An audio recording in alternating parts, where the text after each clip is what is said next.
título ya lo ven. Como dice ahí la primera, justamente la palabra, comencemos esta historia por la raíz del significado. Para ello definamos primeramente qué no es lo sublime. Lo sublime no es en absoluto lo artificioso, causado por la ansia de suscitar lo inusitado. El término ipsos evoca más bien un punto de vista desde lo alto. Esta directriz terminológica encuentra una primera piedra miliar en la obra anónima Perihipsus, vertida como de lo sublime, o como sugiere Torretti, acerca de lo elevado. Por eponimia espuria, el manuscrito ha sido atribuido al nombre figurativo Pseudo-Longico. En él lo sublime es definido como una cierta cima y excelencia del discurso, cuyo efecto en el ánimo consiste en el éxtasis que lleva lo prodigioso.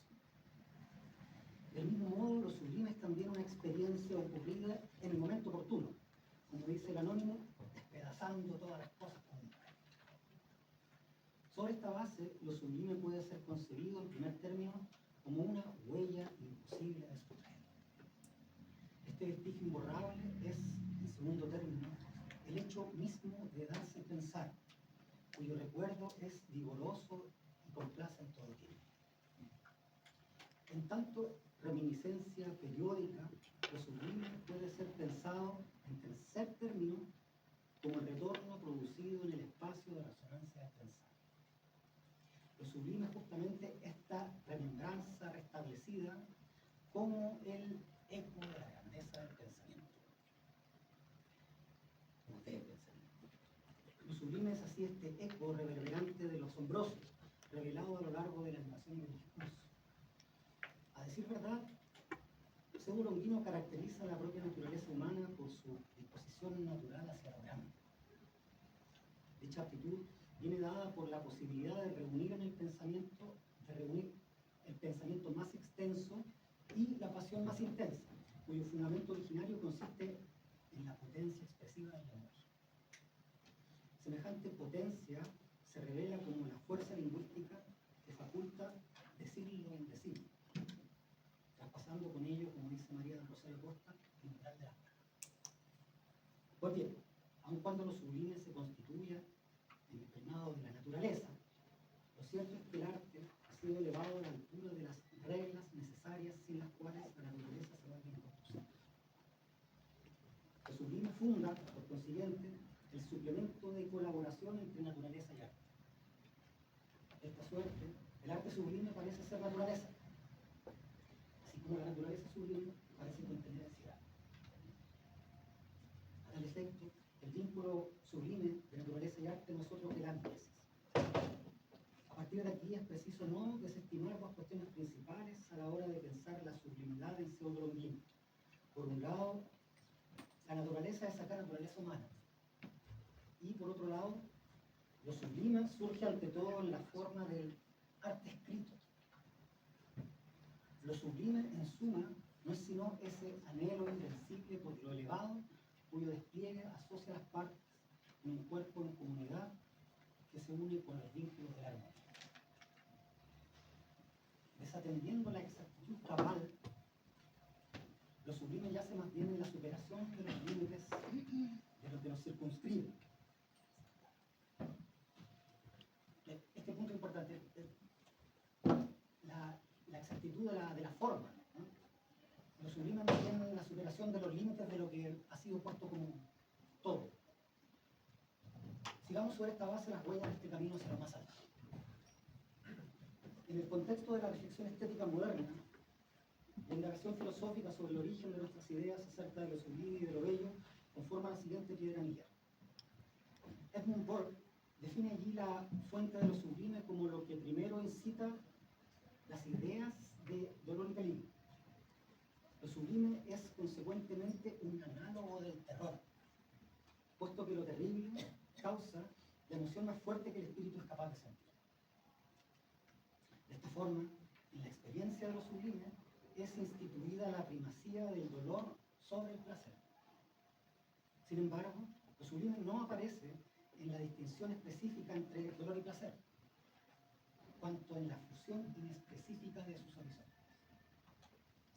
construcción, no obstante, ocurre solo desde el punto de vista de la contemplación diferida en el espacio-tiempo y sobre todo alejada de la situación personal. A ciertas distancias, como dice Burke, la especie humana parece deleitarse del mundo. En la sección 1 de la parte segunda de la indagación desliza un matiz significativo sobre este asunto. En la naturaleza, lo sublime causa las pasiones de contemplación más poderosas, siendo en ello el lugar apropiado para lo sublime.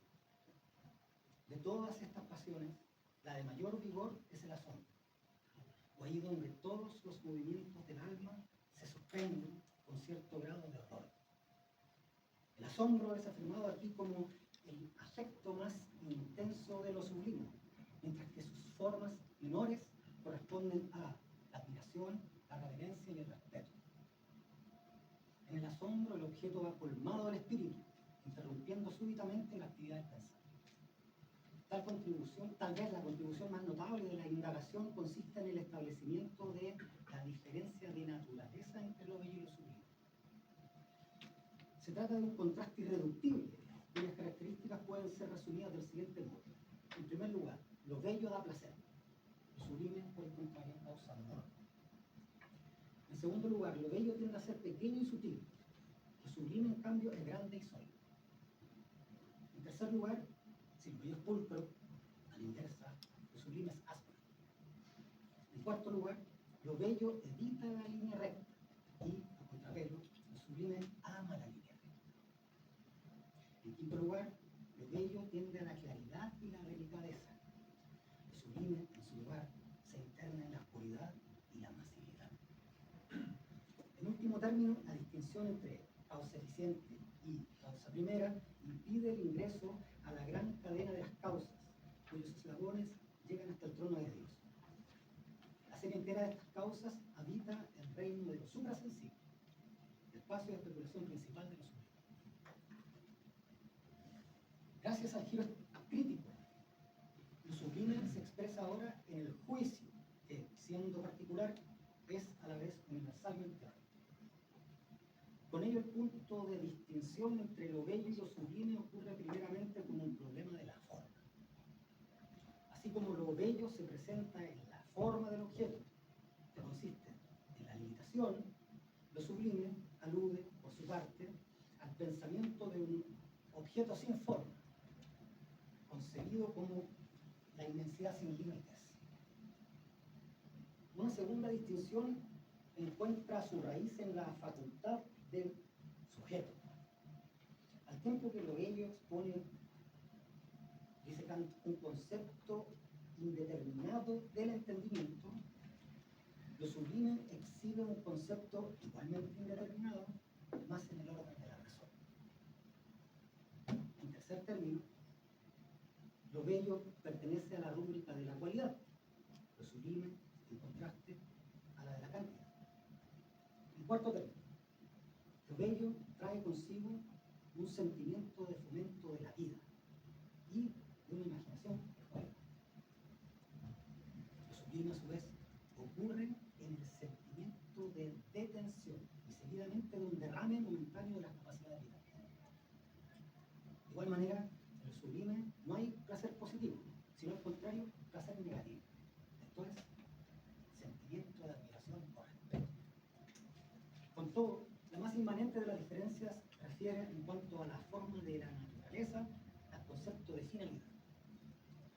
Lo bello natural contiene en sí una finalidad en su forma, gracias a la cual el objeto, como dice Kant, parece quedar predeterminado para nuestra facultad de juzgar. Lo sublime se contrapone a tal finalidad, rehusando de esta manera la predeterminación del juicio. En consecuencia, lo bello es adecuado a la capacidad humana de exhibición, en tanto lo sublime, como dice la tercera crítica, es violento para la imaginación. Al ser elevado sobre lo sensible, lo sublime atañe solo a las ideas de la razón. No en último término, el parágrafo 23 de Cahún culmina con la idea de lo sublime como caos de la naturaleza, en el sentido del dice Kant, desorden y la devastación más salvaje y sin reglas. A lo largo de esta experiencia de devastación se vuelve sensible, como dice Kant, un fin suprasensible, totalmente independiente de la naturaleza. Lo sublime, a diferencia de lo bello, no demanda un fundamento en la naturaleza, sino solo en nosotros y en el modo de pensar. A diferencia de lo bello, que conduce a la quietud contemplativa, lo sublime nos arrastra a la inquietud y movimiento del ánimo. Si lo bello encuentra en última instancia satisfacción en el objeto, lo sublime se satisface en la ampliación de la imaginación en sí misma. Ante esta mirada, lo sublime es definido nominalmente como lo magno absolutamente fuera de toda comparación. De ahí el título de esta contribución, Absoluto non comparativo magno. He aquí la destinación de lo sublime en el nacimiento de la filosofía clásica alemana. De ahí que las ideas de la razón hayan sido dispuestas como el hogar propio de lo sublime. No sin belleza, Kant vio la inadecuación de la facultad sensible como, dice él, el despertar del sentimiento de una capacidad suprasensible en nosotros. He aquí el giro crítico de lo sublime, depositado ya no en el objeto, sino en la patencia de una, dice Kant, capacidad del ánimo que sobrepasa cualquier patrón de medida de los sentidos. Ahora bien, si lo finito está siempre anclado a la determinación numérica de la magnitud sensible, lo infinito, en cambio, sobrepasa toda la forma de esta determinación. Lo infinito demanda persistentemente del ánimo la fuerza suprasensible de la razón, gracias a la cual lo infinito logra ser totalmente comprendido bajo un concepto. Aunque la totalidad absoluta, concebida como progreso ilimitado de la magnitud sensible, constituye siempre una presentación fenoménica imposible, esta misma imposibilidad conduce al fundamento de la naturaleza y el pensar, cuyo nombre es aquí el denominado substrato suprasensible. Puestas así las cosas, lo sublime es nuevamente determinado como la disposición del ánimo en la estimación del objeto. Tal como el juicio estético de lo bello hace coincidir el esquema de la imaginación con los conceptos del entendimiento, el juicio estético de lo sublime busca generar tal coincidencia, o una nueva coincidencia, esta vez entre esquemas de la imaginación e ideas de la razón. Semejante búsqueda causa, al fin, Kant dice esto también con otras palabras, el desplome de la naturaleza sensible ante la infinitud suprasensible, generando con ello nuestra disposición para o hacia la infinitud. Dicho de otro modo, la potencia de lo sublime yace en su facultad para proyectar la unidad teleológica de la razón. Esta energía teleológica logra cumplir la demanda de la razón por lo infinito suprasensible, anunciando a su vez el fin de la filosofía como sistema de la naturaleza sensible y la libertad suprasensible. La unidad teleológica, como núcleo de la razón, encuentra su manifestación judicativa, así la tesis de Pablo Órdenes, precisamente en el sentimiento estético puro de lo sublime. He aquí la paradoja dispuesta en el ente que siente al fin lo que no puede ser sentido. Es posible llamar a esta presentación de la infinitud suprasensible en la finitud sensible pathos sublime o sentimiento absoluto. Hasta ahí Kant. El proscorium a la estética de Jean Paul define lo sublime inicialmente como lo infinito aplicado. Aquello que Kant llamó lo sublime matemático es en Jean Paul lo exterior cuantitativo, referido al sentido de la visión, que aprende, dice Jean Paul, un silogismo de experiencias. Lo sublime matemático es así puramente lo sublime óptico. Por contrapartida, el sublime dinámico, concebido como lo interior cualitativo y unido al sentido de la audición, es lo sublime acústico. En una relación de inversión respecto del signo sensible, surge allí la nueva dimensión de lo sublime, denominada la sublimidad ética o actuante. lo infinito aplicado a un objeto, que siendo sensible es, sin embargo, imperceptible a los sentidos y la fantasía. De ahí que haya sido definido como, dice Jean-Paul, el signo hacia lo infinito. Aun cuando Jean-Paul no detalle la forma de conversión del objeto sensible en signo suprasensible, sí sugiere la definición de lo sublime como, dice él, 1804, eterno retorno de lo visible. Lo sublime en Jean-Paul no es el concepto infinito en la historia, sino más bien la imagen infinita en la naturaleza. Desde otro punto de apoyo, la iniciación estética de Jean-Paul integra, además de lo bello y lo sublime, el humor y lo risible.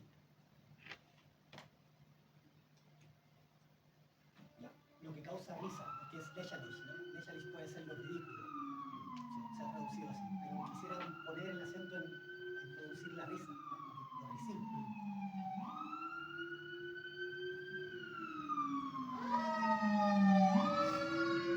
El sexto programa de la preparación a la estética comienza justamente con la insinuación de lo risible como un espacio periférico de la filosofía. Resultado de una incoherencia inofensiva, lo risible, a este tenor, ha sido el porteo indómito de lo estético.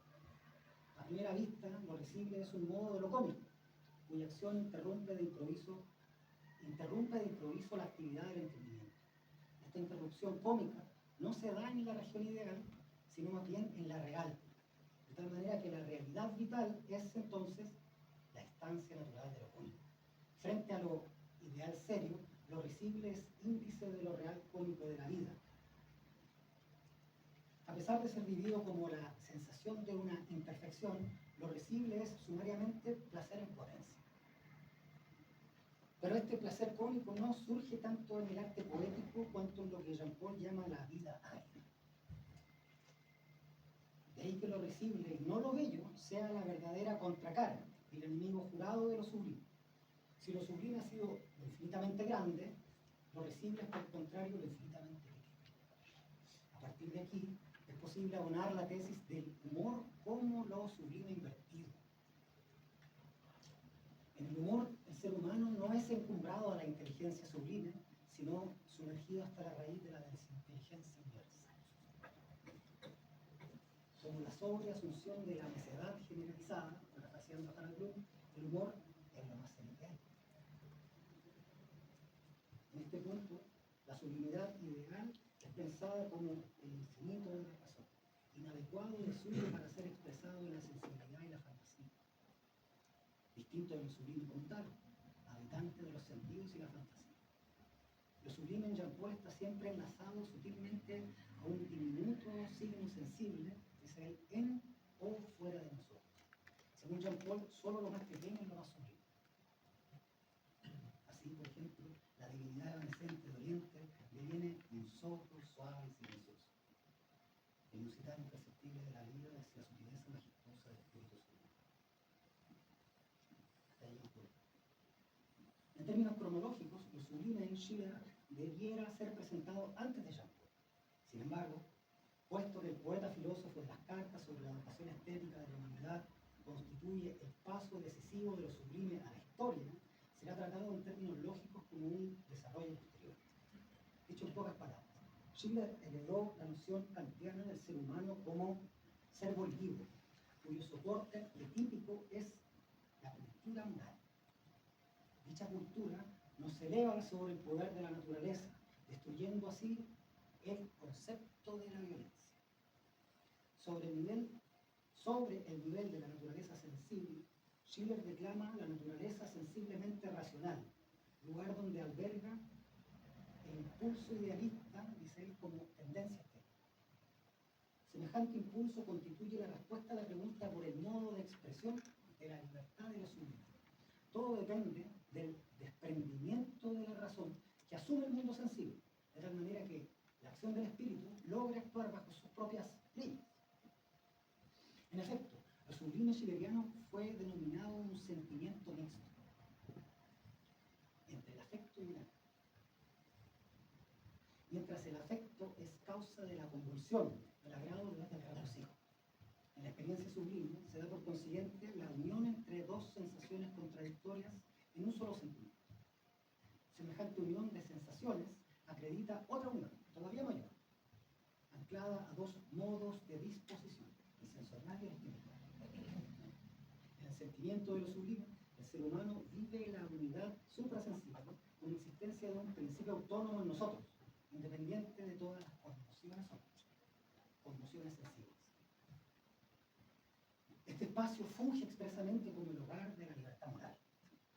Mediante lo sensible sabemos que somos consubstancialmente lo demás de lo sensible, como el resto, como lo demás, lo otro de lo sensible, también lo otro de lo sensible, destinándonos así a la superación de la prueba de las inteligencias puras.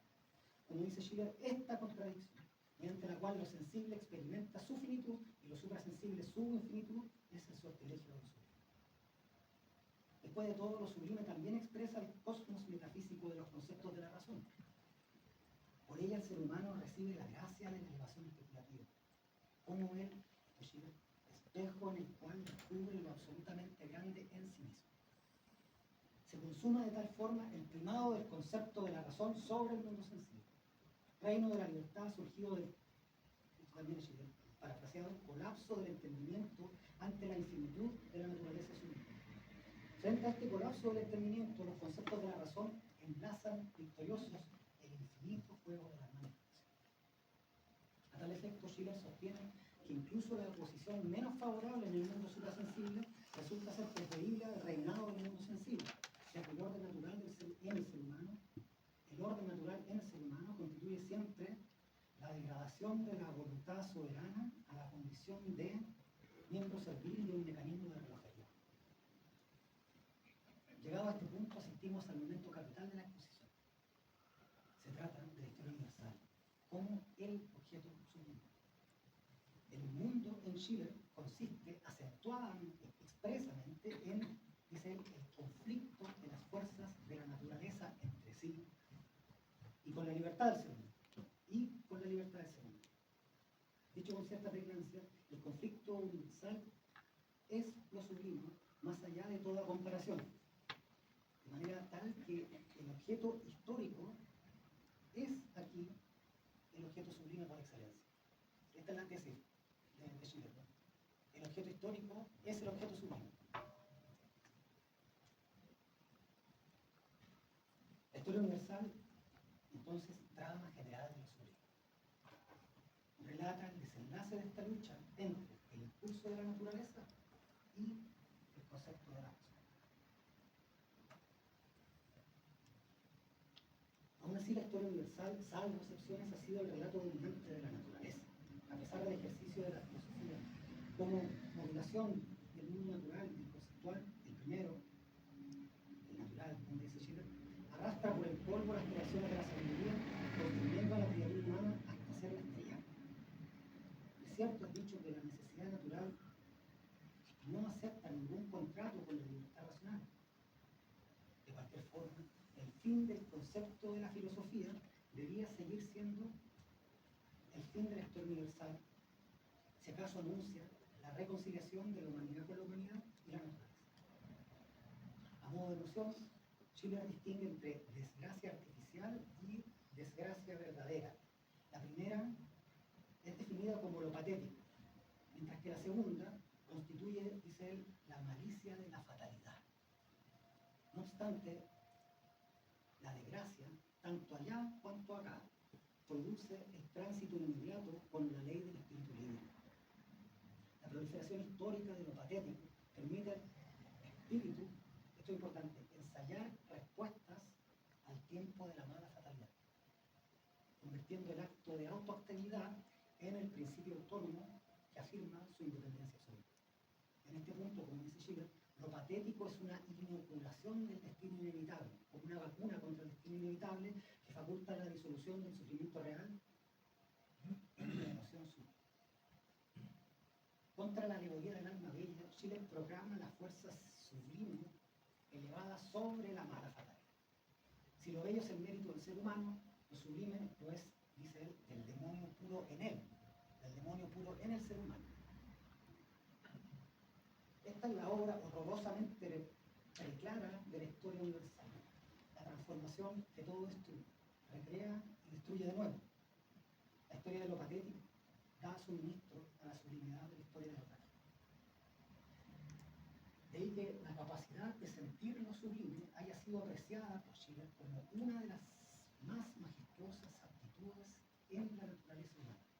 Su núcleo generativo yace en la facultad autónoma de pensar y querer, formadora del ser humano moral. En la relación de suplementariedad con lo bello. Esto, aquí Schiller es un paso más allá de Kant, ¿no? Lo bello lo sublime se suplementa a lo bello. En ese suplemento, la educación estética se cumple al fin como un todo integral, que permite elevar la sensibilidad hasta la total amplitud de nuestra determinación. Una vida histórica, bella y sublime. Posibilita la doble ciudadanía en lo natural y lo conceptual. Por esta vía, Schiller alcanza la cima de lo sublime en la filosofía clásica. Último punto, y con esto cerramos para dar paso a la conversación. Sabido que lo sublime en Hegel experimenta a primera vista un repliegue significativo. La esfera completa del arte asila lo sublime únicamente en la primera de sus formas, la llamada forma simbólica del arte. En los apuntes de estética de Keller, cuya primera inscripción remite al 24 de abril de 1826, vemos los siguientes indicios al respecto. Como carencia de toda forma, lo sublime fue asumido como el momento de pre-arte. La palabra que se inventó Hegel es Vorkunst. Entonces, literal, pre-arte. Este momento primigenio de la idea en su indeterminidad es aún lo desmesurado, una preforma que no se es todavía clara. Semejante preforma posee el modo de configuración predominante de la naturaleza, cuya desmesura actúa como lo que maltrata y distorsiona. Las formaciones de lo simbólico constituyen determinadas fases de desarrollo a lo largo de ciertas conmovisiones primordiales. Recién la cuarta de ellas, una vez pasadas las conmovisiones persa, hindú y egipcia, provoca el libre devenir de lo espiritual y lo sensible, conformado por tres subfases. La primera de ellas corresponde a la cosmovisión judía, centro de la sublimidad clásica.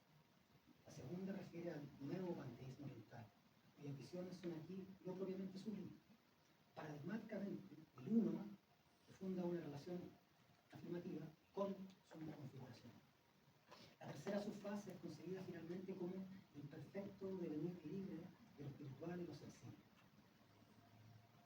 En la sublimidad clásica se muestra el dominio incontrastable de lo espiritual sobre lo natural. Este último, lo natural como lo finito, vale también como lo accidental, mientras que lo primero, lo espiritual como lo infinito, es siempre aislado a sustancia. Dios es con ello lo interno, que es libre para sí, el poder de uno sobre todo lo creado. Lo creado, en tanto exterior, es por lo tanto lo negativo respecto del poder positivo. Sin figura adecuada para él, el Dios de lo universal interior tiene lo particular interior, o exterior, perdón, como o únicamente como su sirviente. De este modo asistimos a la separación entre lo espiritual y el fenómeno, que eleva lo primero, lo espiritual, a la infinitud, mientras que relega lo segundo, el fenómeno, a la finitud. Este mundo desdivinizado es la tierra fértil de la prosa, un mundo prosaico, contrapone lo múltiple finito con el uno infinito.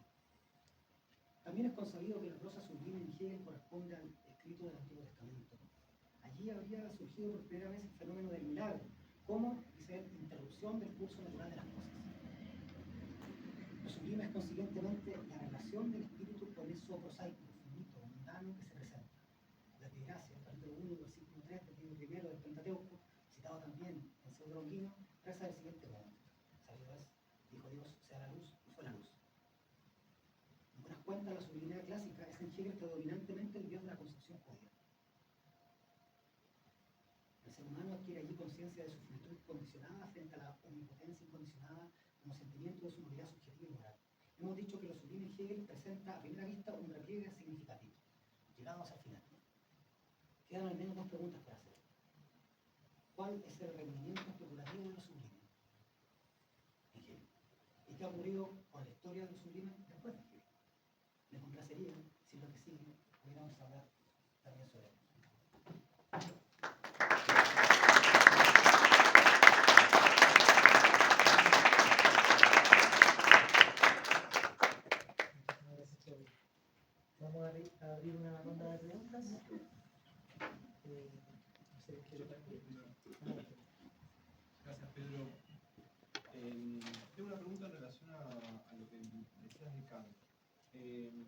esto de que lo sublime inspira respeto, crea ese sentimiento de respeto. Y automáticamente vino a mi memoria, digamos, la definición de deber que da una adaptación de la tercera costumbre, ¿no? Es decir, como necesidad de una acción por respeto a la ley, ¿no? Y la aclaración de que, bueno, hay un sentimiento en la definición de deber, ¿no? Lo cual es problemático para acá, ¿no? Pero sin embargo es el único sentimiento racional, el respeto, que es más un efecto de la ley sobre nosotros que la causa, digamos, el seguimiento de la ley. Entonces yo veo, la presentación que haces, y es un tópico de lo sublime Kant, la dimensión moral de ese fenómeno estético, de lo sublime. Mi pregunta es si hay una dimensión estética en lo moral, porque si el deber provoca en nosotros respeto, eso, por tanto, casi como si fuera sublime, es decir, como si reconociéramos en la ley el deber, algo sublime. Entonces, hay una dimensión estética también, uno podría decir, en lo moral. ¿Es reversible? Lo estético y lo moral en relación a lo sublime. Es decir, estamos acostumbrados a pensar que lo sublime tiene un componente moral en Kant, que es casi como la explicación de por qué es sublime. Es lo suprasensible, no lo sensible, lo que genera ese sentimiento. Pero uno podría pensar también en lo moral, hay un componente estético, es decir, la ley genera en nosotros un sentimiento que es el de lo sublime. Uno podría decir, el respeto por algo sublime. No sé si te parece que es lo que pensé.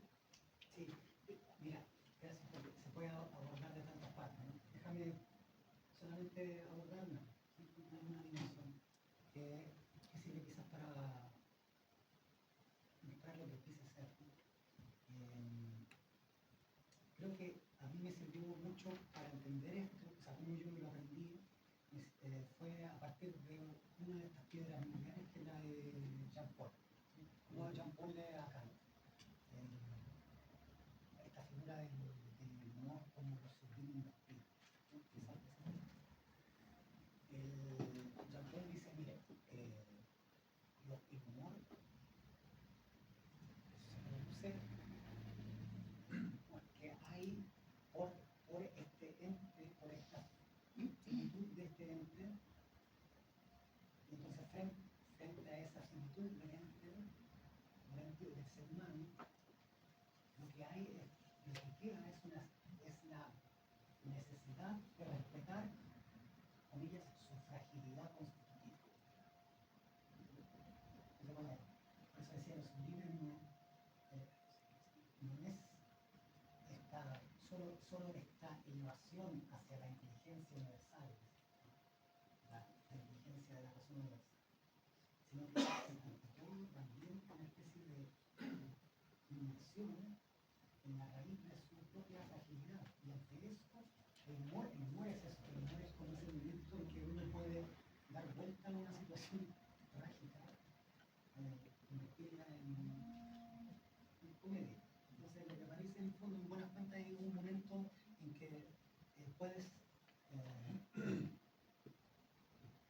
ver tu propia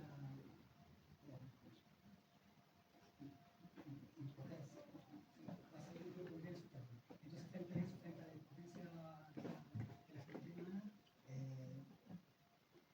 lo que habría, lo que quedaría, es este momento ético, como ahora otra vez, de lo, como tú dices, como de lo estético, de lo cómico, de lo estético cómico a lo ético. El momento de, digamos así, del respeto frente a la vulnerabilidad de este ser. Entonces, por eso el humor es lo más serio que hay, ¿no? El humor es lo más serio que hay porque nos permite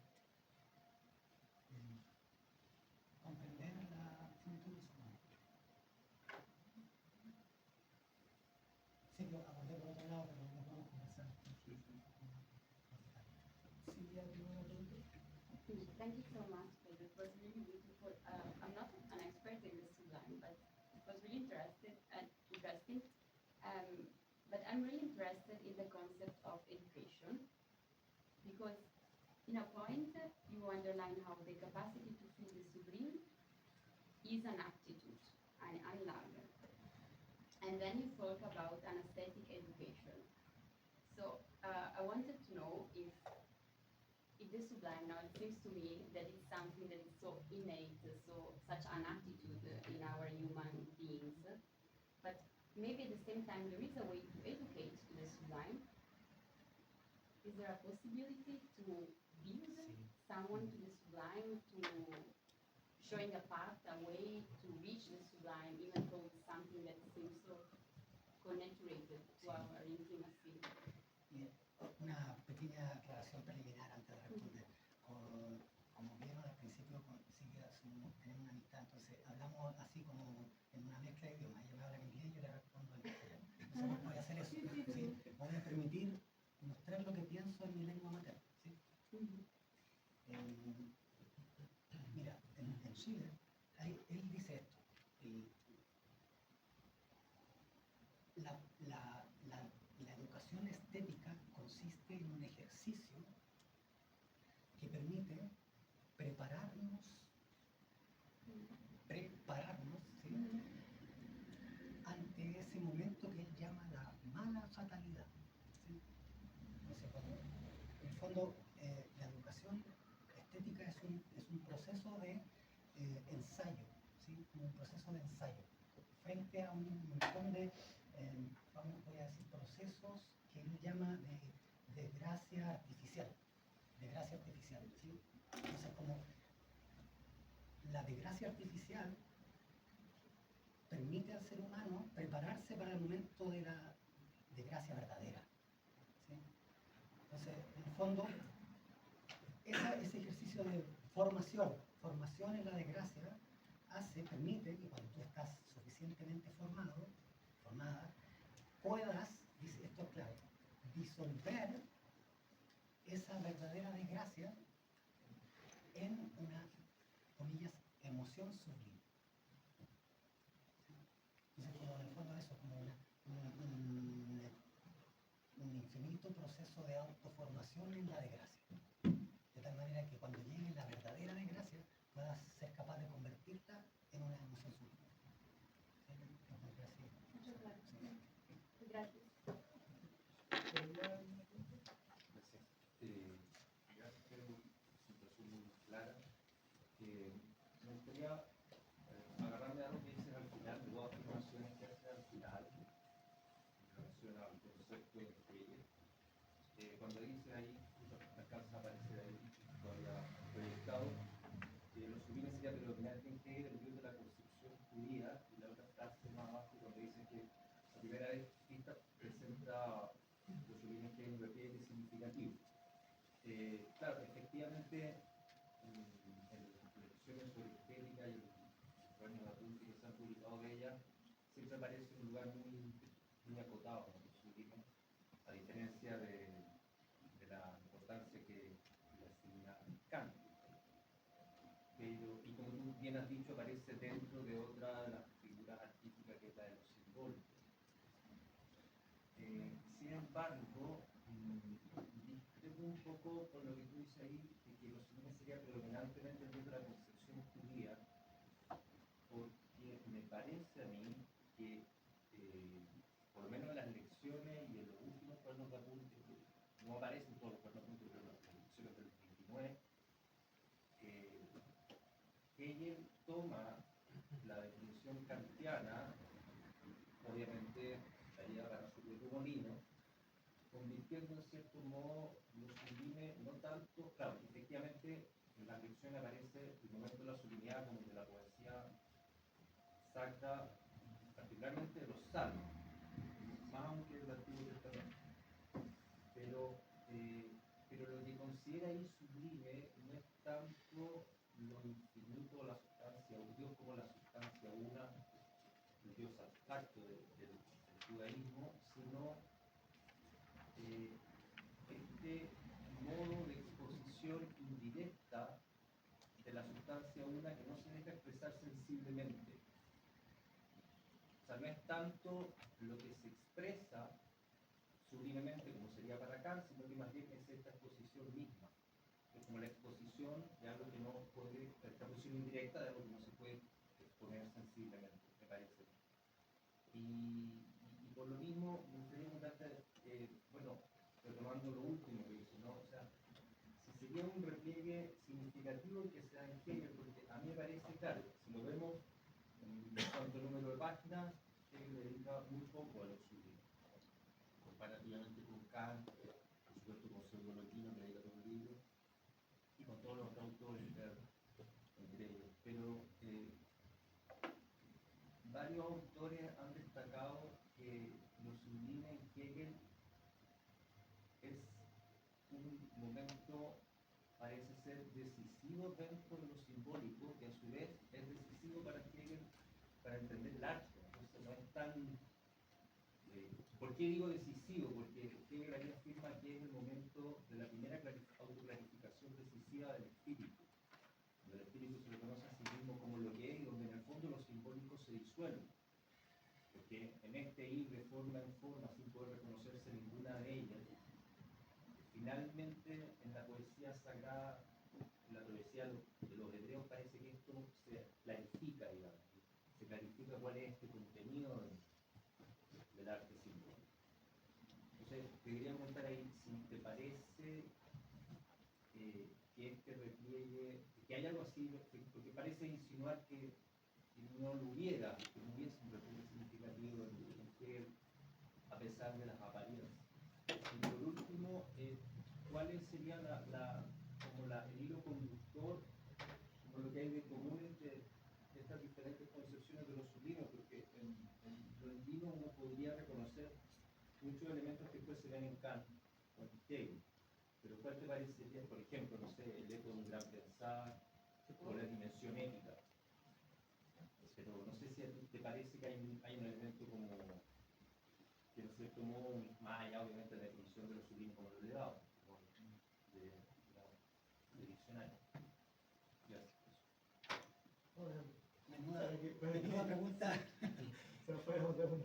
Sí, tú me dices, ¿cómo? No, adelante. Sí, tenemos tiempo Sí, para... estamos bien, Estamos bien, ya. Y, mira, primero una confesión, ¿no? Me hice cargo de este tema gracias a Italo de Bernardo. Sí, lo voy a decir porque él es el profesor que armó el programa del curso que yo tomé y sirvió para impulsar mi trabajo, ¿no? Que estoy ahora haciendo acá. Entonces me siento de alguna forma descubierto, ¿no? Que estoy frente al que ha trabajado esto durante tantos lustros. Pero mira, vamos a hablar después sobre más en detalle. Yo diría dos cosas, para ir directo al grano. Hay algo que yo podría llamar lo sublime idético, ¿sí? Lo conceptual, el concepto de lo sublime, y hay otra cosa que me gustaría llamar lo sublime fántico, ¿sí?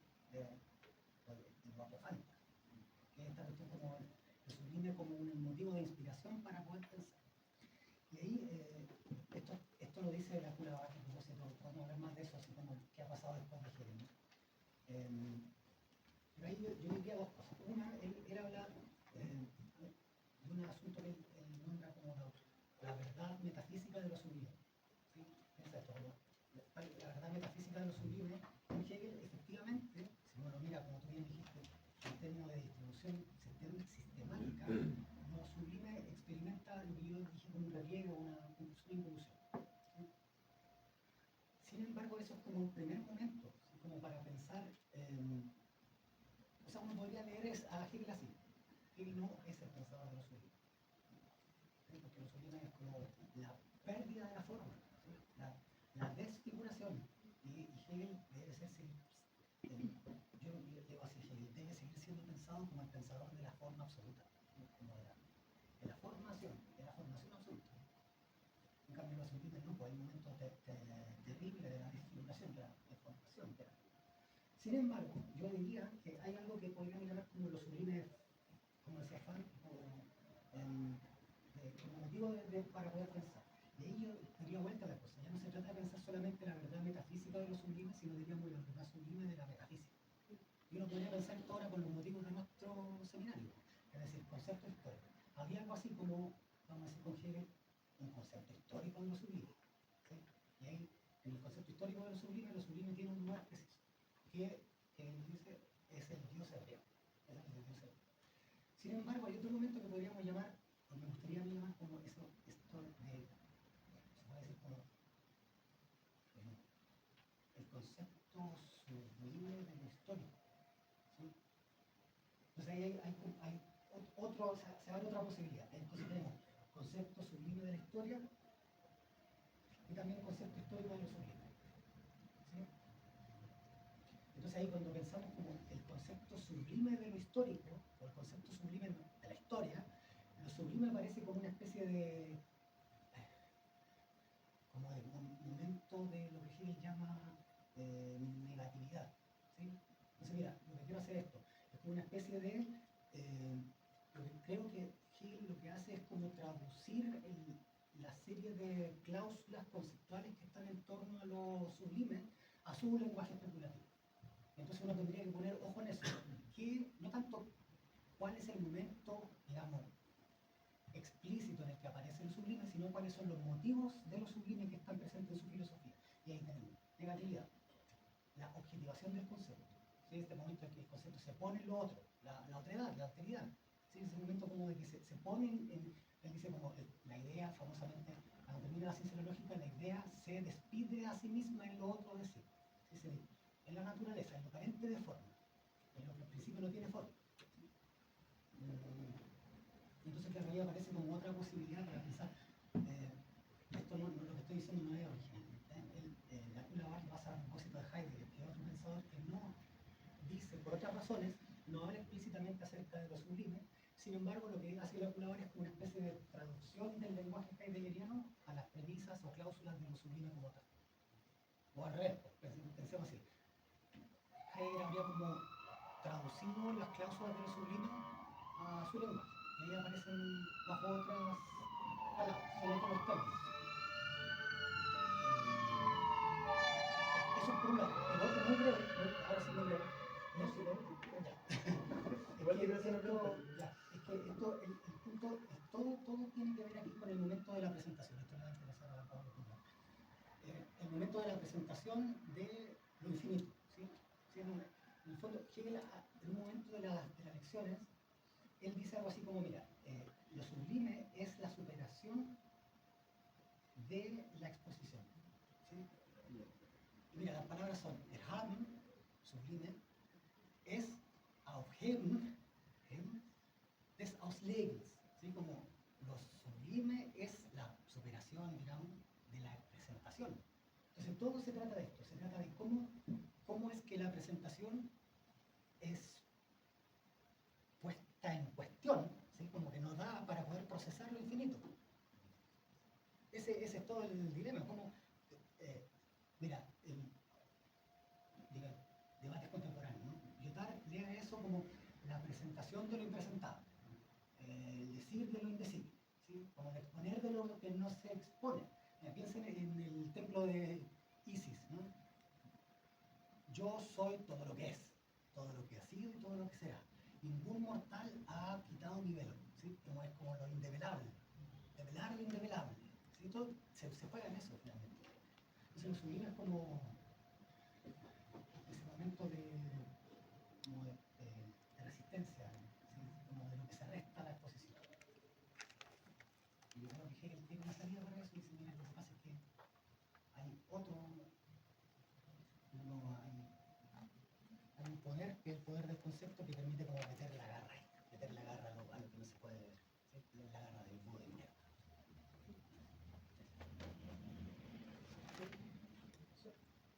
I ask in English, yes? Auf Deutsch bitte. Auf Deutsch. Also vielen Dank für diese Begriffsgeschichte des Erhabenen. Ich hätte zwei Anmerkungen, insbesondere zum letzten Teil zu Hegel. Also sehr gut hat mir gefallen, dass du am Ende, fast am Ende, letzte Seite, den Nachdruck legst auf das, was wie Hegel in seinen späten Berliner Schriften eben das Alte Testament heranzieht. Ne? Das Protobeispiel für erhabene Prosa, das scheint mir wichtig, weil es immer noch Leute gibt, die sagen, ja, beim jungen Hegel gibt es viele Stellen, wo er sich antijüdisch äußert und so weiter. Also der reife Hegel sieht das als Prototyp der erhabenen Prosa, das scheint mir wichtig. Zweitens habe ich mir überlegt, ja, was könnte man aus der Geschichtsphilosophie zu diesem Thema sagen? Er benutzt dort nicht den Ausdruck des Erhabenen, aber es gibt natürlich Passagen, die daran denken lassen. Wenn er über die welthistorischen Individuen spricht und dann kommt diese Anekdote, die er auch mit Goethe teilt, für den Kammerdiener gibt es keine Helden. Na? Und dann wird das so begründet, ja, der Kammerdiener, der kennt alle die Details aus dem privaten Leben und der weiß, der Herr flucht, wenn man ihm die Stiefel auszieht und so weiter. Und dann aber Hegel sagt dazu, das ist richtig, aber nicht, weil der eine kein Held ist, sondern weil der andere ein Kammerdiener ist. Also es liegt an seiner Perspektive. Und dann geht er weiter, verallgemeinert er und sagt, ja, dem Großen, man könnte auch sagen, dem Erhabenen gegenüber ist die typische Reaktion der Neid. Also man beneidet das und man will das irgendwie von diesem Sockel herunterziehen und Hegel sagt, aber die angemessene Reaktion wäre, dass man sich über die Existenz des Großen, des Erhabenen freut. Das sei die richtige Haltung dazu. Ich habe das meinen Studenten immer versucht, mit einer Anekdote zu erklären. Die Anekdote ist von einem Jazz-Saxophonisten, Charlie Parker. Und dann kam jemand zu ihm und sagte, pass auf, Charlie, da gibt es diesen jungen Mann, Sonny Rollins, das wird einmal eine ernste Konkurrenz für dich. Und Charlie Parker guckt den an und sagt, oben ist ganz viel Platz. Also, das wäre eine, ja, um zu zeigen, man muss sich über das Erhabene freuen. Norbert, nicht es lassen beneiden. wir eine kleine Pause geben. Ja. Wir übersetzen der. Ich kann das tun. Sehr? Also claro. Oh, ich bin fertig, danke. Ya, lo hacemos así. Voy a hacer una traducción express del asunto, voy a responder en castellano y después, al final, una pequeña, un concentrado en alemán para el profesor Paz. ¿Sí? Ya, en suma, creo, es el tema de que él se alegra mucho de que estamos, de que traté de mostrar que él no sería algo así como un pensador antijudío, ¿sí? Sino que hay ahí elementos que podríamos llamar que son valorados por Hegel, como por ejemplo la posición de la prosa, ¿sí? El elemento prosaico, como dice, el mundo prosaico, ¿sí? Desdivinizado. Ya, ese es un asunto, y lo otro, claro, el tema que podríamos llamar histórico-filosófico, ¿sí? ¿Cuál es el lugar que tendría esto en la historia de la filosofía? El profesor cuenta ahí una especie de como un dicho que sería así como camarina, ¿cierto? O sea, como un servidor. Ayuda de cámara. Gracias, el ayuda de cámara no tiene ego, ¿sí? No tiene ego. Entonces, ahí hay un asunto que se conecta, ahora sí cierro, con el tema de la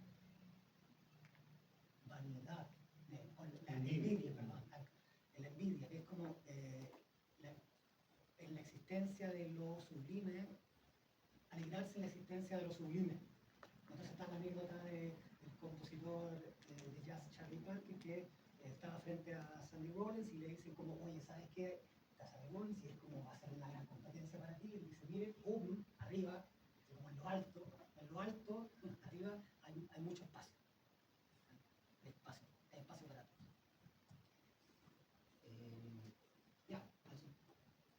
Danke für die Anmerkungen, die Kommentare. Ich gehe davon aus, dass es keine Frage gibt. Na doch. Ja, also, Dankeschön. Und ich freue mich. Lassen wir das so. Ja, por favor. O sea, bien breve, porque en realidad desconozco en totalidad el tema del sublime. Solo me llamó la atención que en tu presentación hay una relación bien estrecha entre el sublime y el infinito. Como todos los autores pasan como una cierta característica del sublime como una relación con el infinito. O sea, mi pregunta era primero esa, como si se puede precisar un poco más respecto a eso, pero luego cuando fuiste como desgranando el asunto, la mente dos características me parecieron interesantes del sueño, que es como por un lado lo terrible y por otro lado lo visible. Y yo me preguntaba como tanta diferencia entre lo terrible y lo visible, porque no sé, en mi cabeza como que habían dos ejemplos, como el ejemplo del poema de Rilke, ¿no sé? Que es como lo bello que solo el comienzo de lo terrible, es como la idea de que cuando hay una magnitud de belleza que tiende a su propia magnitud a llegar a lo terrible, y por ende como lo incalculable, insostenible, invisible, etc. Pero también está como la otra, lo visible, que es como parecido a lo que pasa en este capítulo de Breaking Bad, no sé si han visto Breaking Bad, pero el capítulo de Breaking Bad donde Walter White, Heisenberg, tiene que resolver un problema con el narcotráfico, que no es la serie que trata el narcotráfico. Y tiene una cantidad de dinero para solucionar esos problemas. Llega a su casa, va al sótano, se da cuenta que todo el dinero que tenía para solucionar todos los problemas no está. Entonces, en vez de justamente de espantarse o de simplemente como inmolarse, se pone a reír. Se ríe. Y se nota que es el momento en que comienza una bataola de cosas que son de un orden indecible, un orden del cual no podemos especular mucho. Entonces, mi pregunta era, ¿qué motiva a la aparición de lo sublime? Porque están estas dos formas, lo terrible y lo invisible, pero pareciera ser que lo sublime está como atado a una incomprensión, ¿no es cierto?, de algo exterior, pero se manifiesta en estas dos formas que mi pregunta tiene que ver un poco en su que intentando pensar en vuelta, porque no puedo anotar nada, pero era como tengo como dos intuiciones. Pareciera ser que lo terrible con lo visible guarda una relación muy estrecha y por ende me da la sensación que hay una cuestión detrás de lo sublime que es que no puede ser simplemente algo interior y tampoco algo puramente exterior, como que es una mixtura, porque si no, si fuera como sublime puramente interior, sería algo así como la pura relación conceptual con lo infinito, pero parece ser que lo infinito también es algo que se nos presenta como en lo que está afuera, en lo que no podemos aprender como realidad. Entonces quiero saber primero, o sea, si tú puedes desarrollar un poco la idea de la relación con lo infinito y lo sublime, si te hace sentido esta idea de que guarda una relación más estrecha con estas dos características. Sí, de hecho yo apuraría la respuesta para decirte que sí, porque mira, en el fondo, ya lo he dicho en otras respuestas, pero lo explicito ahora. ¿Por qué elegir lo sublime? También por fue la decisión de que concepto de historia también tiene, como, voy a decir así, como un motivo de escuela hegeliana. Sin embargo, pero el tema es en la filosofía clásica alemana, entonces de ahí me metí, ¿sí? Porque dije, mire, interesante, porque este problema de lo conceptual y la historia ha tenido muchas formas de resolución en la filosofía clásica alemana. La vía hegeliana hablaba del concepto, entonces me interesa como poner una mano, que está como en tensión con el concepto, que es finalmente como el rol de lo terrible. Y ahí, claro, yo lo pondría así, como una especie de tarea infinita para el concepto de esta aparición de lo, como dice, de lo masivo oscuro, o sea, no está en la presentación, no es presentable.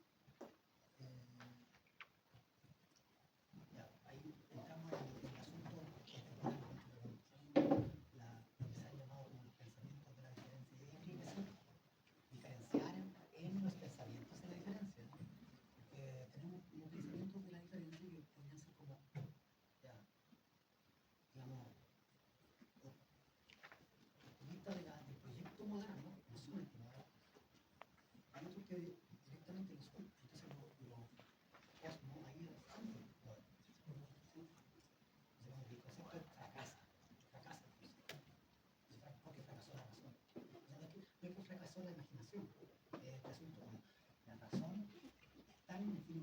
fracase y que la imaginación fracase.